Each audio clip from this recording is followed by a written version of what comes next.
Ako si Bugs, isang legendary player na gusto lang kumita sa laro. Tara, samahan niyo ako paano ang diskarte ng free-to-play sa mga ganitong NFT. So ayun nga, may nanggugulo na naman sa ating goal na 2K per day. Ayaw ko na talaga sa PvP kasi hindi ko trip yon. Dahil sa kakulitan mo, pinagbigyan na kita, ayan, dapa ka tuloy sa master build ko. So ibig sabihin yan, kulang ka pa sa cash para mapatumba mo ang isang free to play na tulad ko.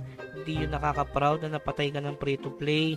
At saka pag napapatay kayo, huwag na kayong magchat-chat at maraming reason. Pag napatay kayo, tanggapin nyo, natalo kayo. Yun lang yun. Kasi marami ako napatumba na nag-PPM pa. Hindi ko na sila babanggitin isa-isa.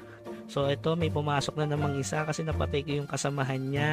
Sabi niya pala gusto niya daw makipaglaro. Sabi ko focus muna sa goal kasi kulang pa yung item mo para hindi na kita matalo. Siyempre natatalo din ako. Baka sabihin na naman nung isa hindi ko daw pinapakita yung pagkakamali ko. Siyempre, pwede naman yun. Kaso, content ko to. Alangan naman ipakita ko na lagi akong talo. Meron bang ganong content? Talagang malalarigadot ka nun. Okay, so ayun.